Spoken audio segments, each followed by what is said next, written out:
توجہ دیں، اپنی روزی پاک کرنے پر توجہ دیں، آپ کا دل نرم ہو جائے گا، آپ کی دعائیں قبول ہونے لگ جائیں گی۔ بہت سارے لوگ کہتے بھی یار دعا قبول نہیں ہوتی، مشکل دور نہیں ہوتی۔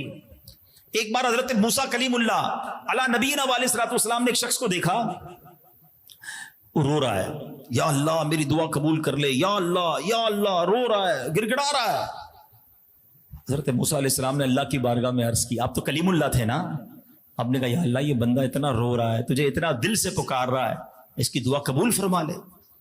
پتہ ارشاد کیا ہوا اللہ کی طرف سے، اے موسیٰ یہ بندہ اتنا روئے کہ روتے روتے مر جائے، اتنے ہاتھ اٹھائے کہ اس کے ہاتھ آسمان کو چھو جائیں، اے موسیٰ میں نے اس کی دعا قبول نہیں کرنی۔ حضرت موسیٰ نے کہا یا اللہ کیا وجہ ہے؟ ارشاد ہوا اے موسیٰ وجہ یہ ہے کہ جو یہ کھاتا ہے وہ حرام ہے، جو پہنتا ہے وہ حرام ہے۔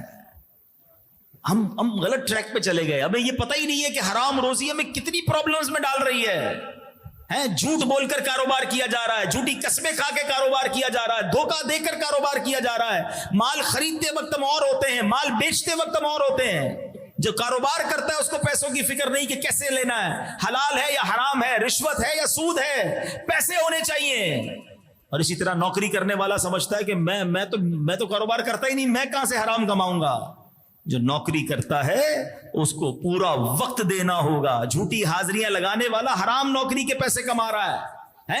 صاحب کو کہہ رہا ہے ٹریفک میں پھنس گیا تھا اور گیا دوستوں کے ساتھ گھومنے، 3 گھنٹے بعد آیا، یہ حرام کیا اس نے، اتنے گھنٹوں کی اجرت کیسے لے سکتا ہے؟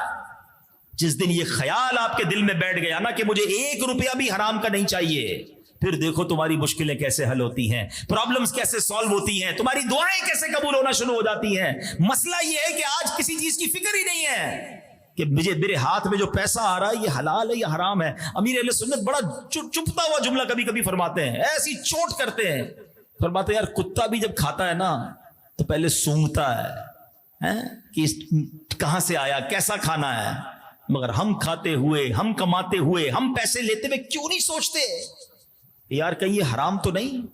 اور آپ کو پتہ ہے مسلمان کو دھوکہ دے کر پیسے کمانا یہ کتنا برا عمل ہے، اور نبی پاک اس کو کتنا ناپسند فرماتے ہیں۔ ایک بار اللہ کے حبیب علیہ الصلوۃ والسلام غلے کی ایک ٹھیلے پر، دکان پر سمجھ لے گئے، اناج، ٹھیک ہے نا، تو آقا علیہ الصلوۃ والسلام نے دیکھا کہ اناج یا غلہ بڑا زبردست تھا، تو نبی پاک نے اس میں اپنا مبارک ہاتھ ڈالا تو وہ نیچے سے گیلا تھا، تو نبی پاک نے فرمایا یہ کیا ہے؟ کہ حضور بارش ہوئی تھی تو اس لیے گیلا ہو گیا۔ نبی پاک علیہ الصلوۃ والسلام نے بڑا پیارا جواب دیا، فرمایا اس کو اوپر کیوں نہیں رکھا؟ گیلے کو اوپر رکھتے نا تاکہ گاہک کو پتہ چل جاتا کہ اندر سے گیلا ہے، یہ گیلے کو چھپا دیا، اوپر سوکھا رکھ دیا۔ اور پھر نبی پاک نے بڑا ہی یوں سمجھے جملہ، عبرتناک جملہ فرما دیا، حدیث کے الفاظ ہیں من غش فلیس منی، جو دھوکہ دے وہ ہم میں سے نہیں۔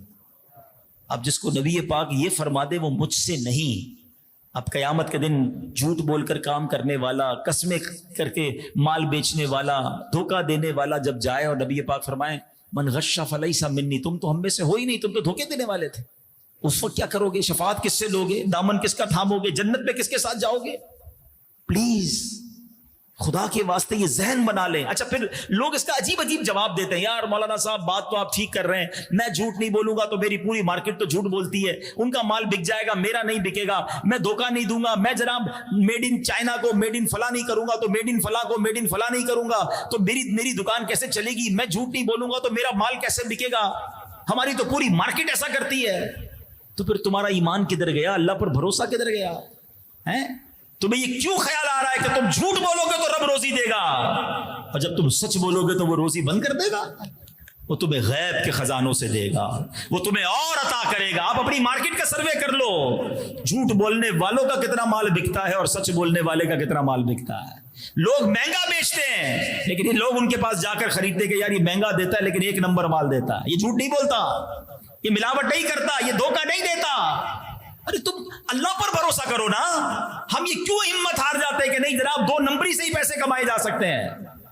ایک بات آج یاد کر لیں میرے پیارے اسلامی بھائی، جو میرے اور آپ کے نصیب میں ہے نا وہ کوئی چھین نہیں سکتا، اور جو میرے اور آپ کے نصیب میں نہیں ہے وہ مجھے کوئی دے نہیں سکتا۔